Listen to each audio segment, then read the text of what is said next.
I want to show you my favorite hip opening exercise for sciatica.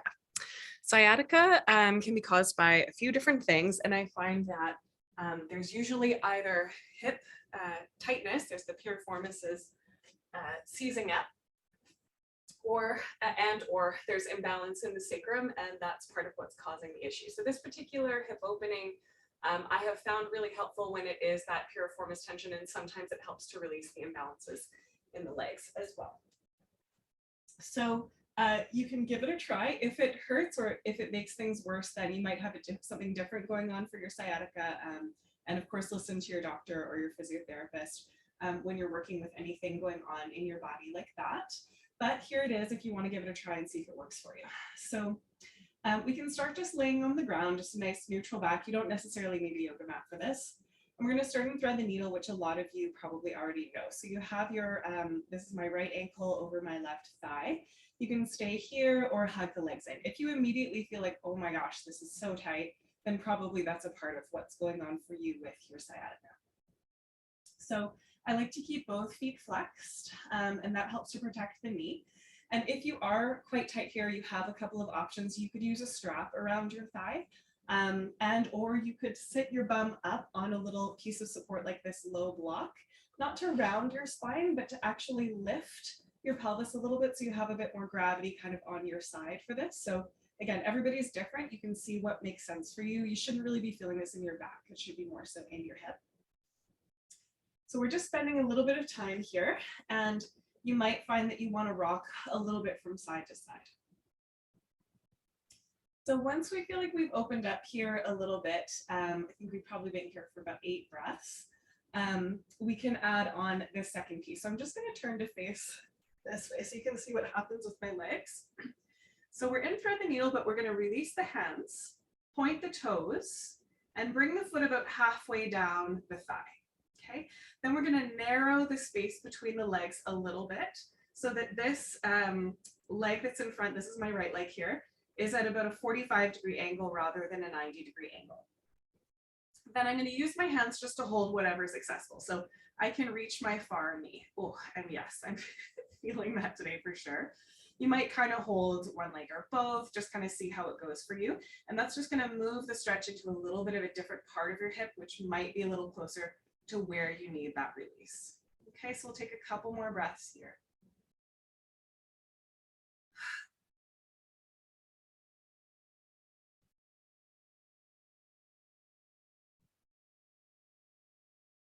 And if you feel like this one is really working for you, it's okay to hold it for a while, like 2 minutes. But again, just double check with your doctor. You don't want to irritate this area.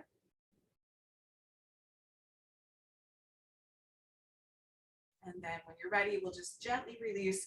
And I usually like to take the knees wide or even into a happy baby.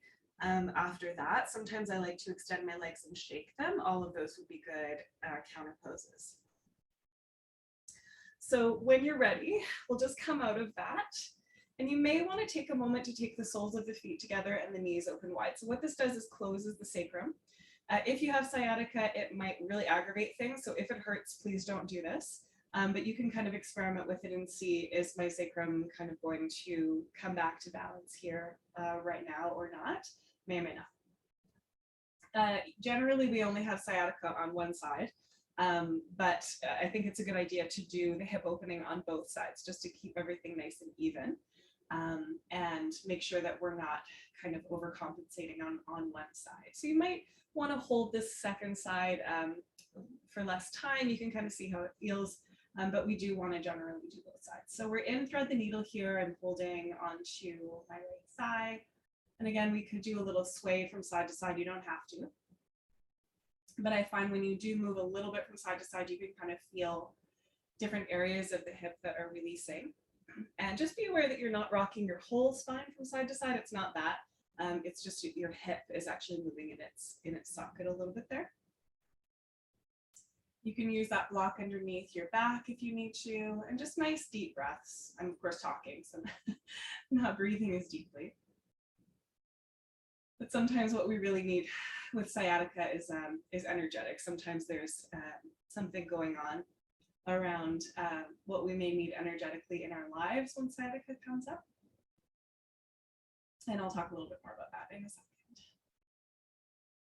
So when that feels complete to you, we'll come to the second side. So again, we're going to point the toes, bring the foot about halfway down the thigh, and then narrow the space between the knees so that your knee of the leg that you're stretching is about in line with your hip rather than to the outside. Okay, and then holding whatever is accessible for you to hold. You can definitely use a strap here if that's helpful. This feels quite different to me on this side. So when we have things come up in our bodies, it can be really interesting and useful to ask ourselves about the energetic meanings to those things. And with sciatica, part of what's happening is it's affecting your sacral area. So that's one of the places where your movement is located. Sometimes there's a sexual aspect as well when the problem is originated around this area of the pelvis. But I find a lot of the time with sciatica, there's this feeling of like being twisted, wanting to go in two directions, or feeling like you don't want to go in the direction you're going in, so your body is actually asking you to stop. So when sciatica comes up, it can be a really nice time to just pause and kind of ask yourself, where am I going? Do I want to go in this direction? And what is my body actually trying to communicate to me? So we'll just take a couple more breaths, maybe contemplating that if you'd like.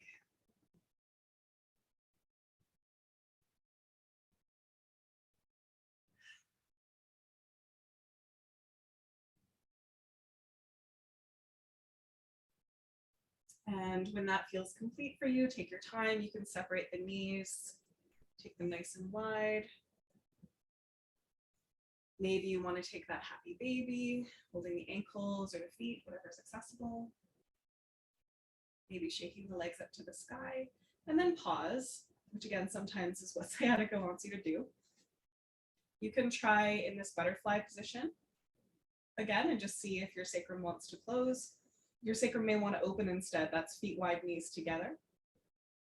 Just take a moment to breathe and feel.